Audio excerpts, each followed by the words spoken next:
بسم الله الرحمن الرحيم، والصلاة والسلام على مولانا الكريم سيدنا محمد وعلى آله وصحبه أجمعين. إخواني أخواتي الكرام، بارك الله فيكم جميعا. اليوم بإذن الله تعالى سنقدم لكم في هذا الفيديو وصفة طلبت مني كثيرا، وصفة إن شاء الله لكل شخص يعاني من نحس شديد في حياته.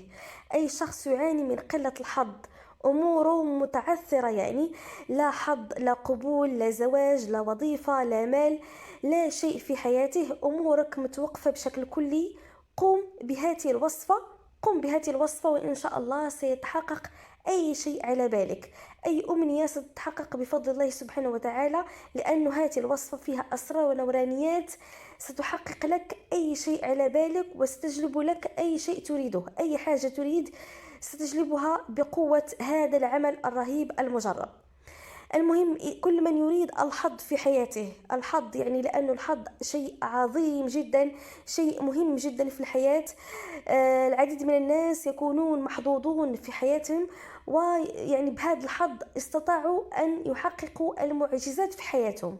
فكل شخص يريد الحظ، تريد الحظ مع الشريك، تريد الحظ إن شاء الله للزواج، أو يعني مع زوجك إذا كنت متزوجة، كذلك تريد قبول شديد مع أي شخص، تريد جلب الزبناء إذا كان عندك محل تجاري، تريد الحصول على وظيفة، ترقية في العمل، تريد كذلك يعني جلب الأموال من حيث لا تدري. إن شاء الله الأفراح والمسرات والحظ الكبير، الأموال كذلك، الخطاب، أي شيء على بالك إن شاء الله سيطرق بابك في هذه الأيام المباركة، في هذا الشهر العظيم المبارك.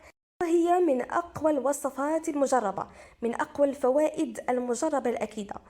كل ما عليكم القيام به، أول شرط تكونون يعني متيقنين كل اليقين أنها ستنجح معكم، لازم من الطاقة الإيجابية والتفاؤل. تفاءلوا خيرا تجدوه أحبتي في الله.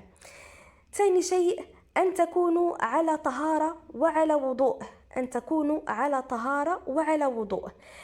ثالث شيء، أن تقوموا بهذا العمل ليلا في غرفة لوحدكم، منعزلين يعني عن كل الناس. قوموا بها في كتمان شديد، في سرية تامة، بدون أن يقاطعكم أي شخص. لازم أن لا يقاطعكم أي شخص، تقومون بها لوحدكم ليلا. كل ما عليكم يعني القيام به هو أن تأخذوا 7 حبات من حبة البركة، يعني 7 حبات البركة. وحبة البركة معروفة أنها تجلب الحظ بشكل رهيب وغريب وسريع. حبة البركة علامية البركة في الرزق، البركة في أي شيء تملكونه بإذن الله، وكذلك جلب الحظ الكبير في حياتكم. وحبة البركة يعني تكون على هذا الشكل، هي سوداء وشكلها يعني كحبات العدس هكذا يعني. المهم تأخذون 7 حبات منها، وكذلك 7 أوراق من أوراق السدر، يعني 7 وريقات من أوراق السدر. تضعون هذين المكونين في ثوب أبيض أو ثوب أخضر أو ورق لامع أو ورق غير مسطر. الورق الذي نكتب فيه يعني غير مسطر، لكم الاختيار. المهم أحبتي في الله، النية تكون قوية، لأنه النية أبلغ من العمل. ولما أقول النية أقصد بذلك أن تكونوا يعني تقوموا بها في الحلال، لأجل تحقيق هدف في الحلال، ليس لأذية أي شخص، وكذلك تكونوا متيقنين من نجاحها، وإن شاء الله ستنجح معكم في لمح البصر، والتجربة خير برهان. المهم ضعوا هذين المكونين في هذا الورق، بعد ذلك ضعوهما في مكان به رياح، في مكان يعني لما أقول مكان به رياح، في الأسطح، في سطح البيت مثلا، في الشرفة، في النافذة، البلكونة. يعني لما أقول الشرفة هي البلكونة، بلكونة الغرفة، النافذة، أي مكان تكون يعني مقابلة مع السماء، يكون فوقها، يعني السماء تكون فوقها، في مكان يعني سقف لا يوجد به سقف، في مكان لا يوجد به سقف. ضعوها في هذا المكان. بعد ذلك ادخلوا غرفتكم، وقوموا باستقبال القبلة، واقرأوا سورة الكوثر 3 مرات. والآية الكريمة من سورة النبأ الآية 19 بعد أعوذ بالله من الشيطان الرجيم بسم الله الرحمن الرحيم: وفتحت السماء فكانت أبوابا. وفتحت السماء فكانت أبوابا. اقرأوها 7 مرات.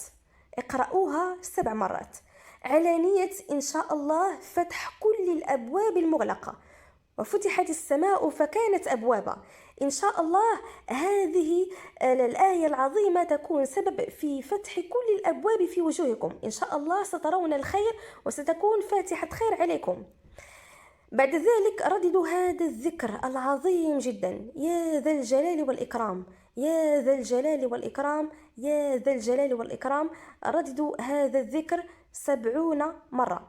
رددوه 70 مرة. كذلك من الأسرار القوية جدا في الفتح وجلب الأرزاق. بعد ذلك تأخذون ذاك العمل الذي يعني وضعتموه في السطح أو الشرفة أو النافذة، تأخذونه وكذلك تقربونه إلى فمكم وتقرؤون عليه الآية الكريمة التي قرأتموها سابقا: وفتحت السماء فكانت أبوابا.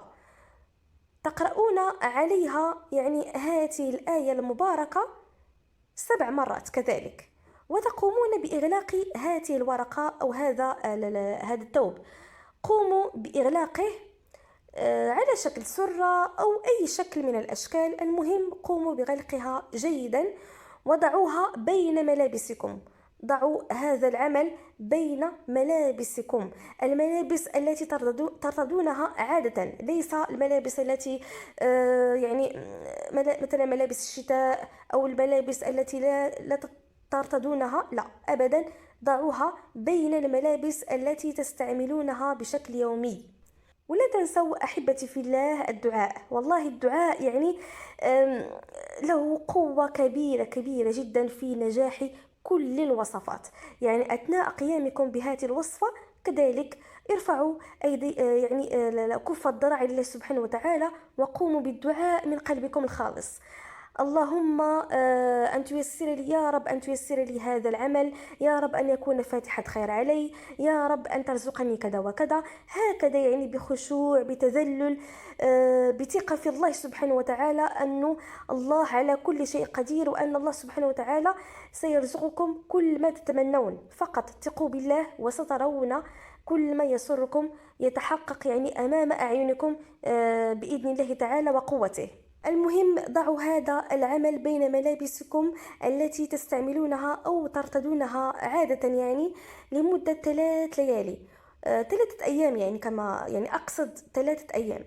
ضعوها ليلا ونهارا، تكون دائما في بين يعني وسط ملابسكم في دولاب الملابس يعني لمدة 3 أيام ليلا ونهارا.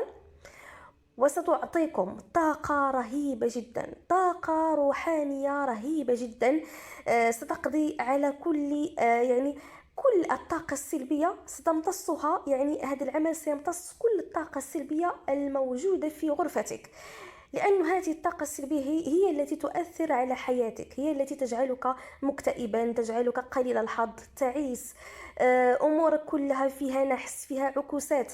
كذلك ستمتص حتى الطاقة السلبية الموجودة بك التي تعاني منها، وستعطيك الحظ ويعني سيكون لديك حظ كبير كبير جدا في حياتك. سترى أمورك يعني تتطور تدريجيا. إذا كان في شخص في حياتك إن شاء الله سيجمعكم الله في الحلال في القريب العاجل في هذا الشهر في هذه الأيام المباركة. كذلك أي شخص يريد الحصول على وظيفة، تريد تيسير مشروع، تريد أن يعني أمورك متوقفة بشكل كلي، تريد يعني جلب المال، سعة الرزق، اترك ذلك على الله سبحانه وتعالى وسيتولى أمرك، لأن الله يحسن التدبير. سترى إن شاء الله الأرزاق تصب عليك من كل مكان وتطرق بابك في هذه الأيام المباركة العظيمة. بعد انقضاء يعني بعد تمام 3 أيام تقوم بفك أو حل يعني هذا العمل وترمي ما به من مكونين، يعني أوراق السدر وحبات البركة، في مكان به عشب، في مكان به تراب، على نية أنه رميت عكوساتك ونحوساتك وطاقتك السلبية، وجلبت إليك الأرزاق والفتوحات والخيرات، وكذلك الحظ الكبير. إن شاء الله سترى كل ما يسرك، سترى كل ما يفرحك في هذه الأيام المباركة. فقط ثق بهذا العمل، وثق في الله سبحانه وتعالى أولا، وقم بهذا العمل، وسترى إن شاء الله أي أمر سيتحقق أمام أعينك. أتمنى إن شاء الله أن يرزقكم الله كل ما تتمنون بإذن الله تعالى من حيث لا تدرون في هذه الأيام المباركة. حفظكم الله ورعاكم، وسدد على طريق الخير خطاكم، والسلام عليكم ورحمة الله تعالى وبركاته.